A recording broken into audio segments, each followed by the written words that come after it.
Hello students of class 11th math बच्चे, जैसे कि आपका चैप्टर नंबर 13 कॉन्टीन्यूटी में है जिसका नाम है लिमिट्स एंड डेरिवेटिव्स, जिसमें मैंने आपका डेरिवेटिव कंसेप्ट शुरू करा हुआ है और आपकी एक्सरसाइज 13th डी मैंने डन करवा दी है। बिल्कुल सिंपल वे से मैंने डेल्टा मेथड आपको अप्लाई नहीं करवाया है। अब मैं आपकी एक्सरसाइज 13th ई जो है वो उठाने जा रही हूँ और आपको एक्सरसाइज 13th ई वो डन करवाने वाली हूँ। ठीक है, तो देखो बेटा, इसमें क्या है, आपका फर्स्ट क्वेश्चन है f of x is equal to a. अब मुझे बोला गया है कि इसका डेरिवेटिव लेके बताओ। ठीक है, कि मुझे इसका डेरिवेटिव लेके बताना है। तो सबसे पहले तो एफ डैश, इसका डेरिवेटिव मैं कैसे मेंशन करूँगी, थोड़ा सा एक मिनट बेटा, ऐसे एफ डैश एक्स, ठीक है, इसको ऐसे निकाला, इज इक्वल टू, अब यहाँ पे तो है कॉन्स्टेंट फंक्शन।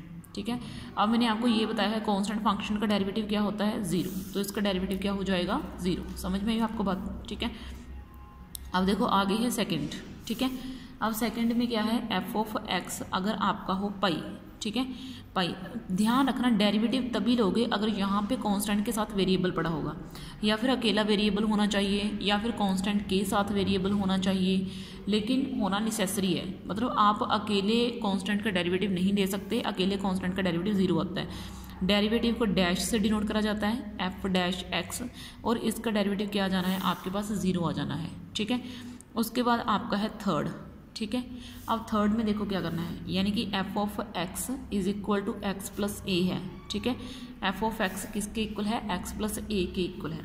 ठीक है, तो इसका डेरिवेटिव देखो, एफ डैश एक्स ले लिया, एक्स है, मैंने आपको ये बताया हुआ है अगर फंक्शन सिंगल हो तो उसका डेरिवेटिव वन होता है, तो ये वन प्लस ए का क्या हो जाएगा, जीरो, तो ये कितना आ जाना है आपके पास, वन। ठीक है, तो ये आ गया। आगे है आपका फोर्थ। ठीक है, अब फोर्थ में क्या है, फोर्थ है आपका, मैं आपको धीरे धीरे सारा समझाती जाती हूँ। ये है आपका 2x माइनस 3/4। ठीक है, अब इसमें भी देखो डेरिवेटिव को तो आपने इस डैश से डिनोट करना ही करना है।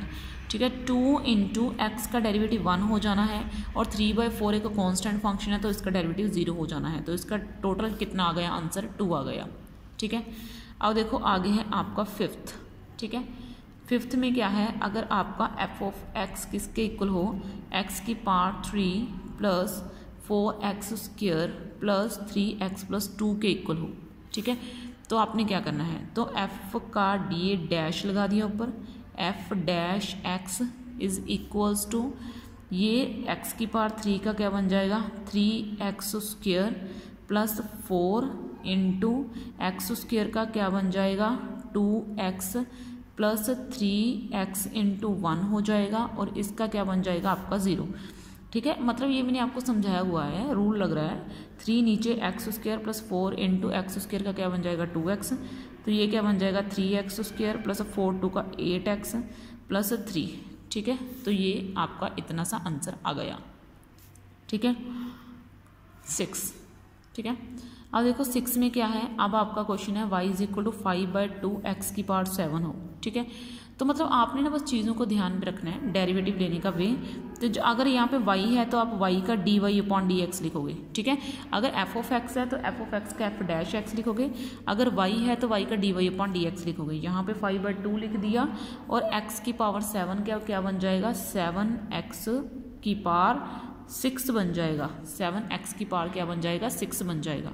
ठीक है, उसके बाद देखो बेटा, आपका है 6 के बाद 7th क्वेश्चन है। ठीक है, अब मैं वो उठा रही हूँ आपका। अब देखो बेटा 7th क्वेश्चन में क्या है, ये आपकी 13th ये एक्सरसाइज है, वेरी वेरी इजी है। ठीक है, देखो कुछ नहीं है चीज़ों में, बस आपने चीज़ों को ध्यान से समझना है एकदम।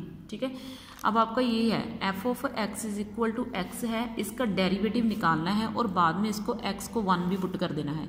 डेरिवेटिव निकालने के बाद जो आंसर आए उसमें एक्स को 1 डाल दो।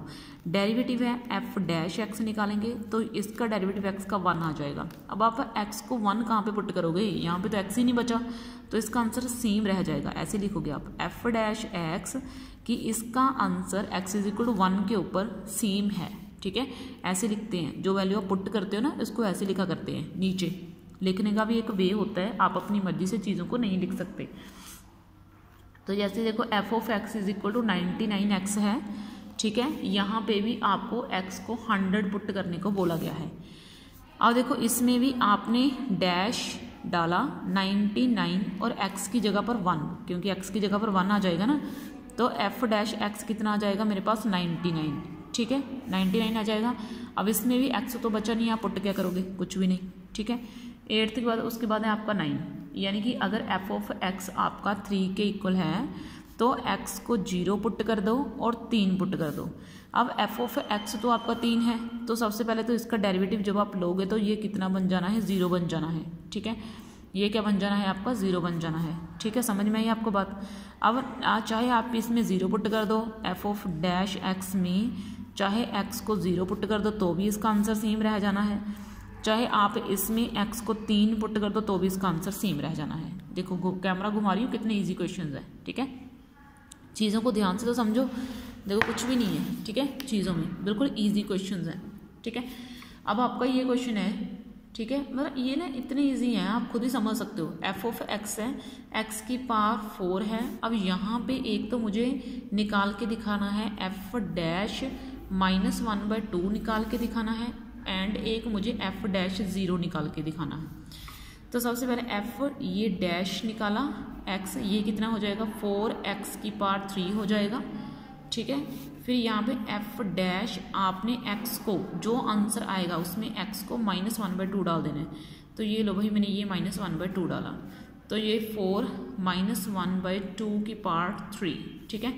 तो ये कितना हो जाएगा, 4 मल्टीप्लाई -1/8 और ये आपका हो जाएगा -1/2, ठीक है। अब उसके बाद f डैश 0 निकालना है, इस x को क्या डाल देना है आपने 0, ठीक है। 0 डाल दिया तो 4 × 0³ ये क्या बन जाएगा आपका 0, ठीक है। इस तरीके से आपने चीज़ों को हैंडल करना है। और आपको पता है आपके इस क्वेश्चन के साथ ही मैंने आपकी ये एक्सरसाइज 13th ई डन कर दी है। नेक्स्ट क्लास में हम आपकी नेक्स्ट एक्सरसाइज 13th F उठाएंगे, जिसमें मैंने आपको 2 नए रूल्स सिखाने हैं। First is product rule and second is quotient rule, ठीक है। ये दोनों के दोनों रूल्स आपको सिखाने हैं। ओके देन, थैंक यू बेटा। इस वीडियो में आपके लिए इतना ही बहुत है, बाकी नेक्स्ट वीडियो में नेक्स्ट एक्सरसाइज। ओके बेटा।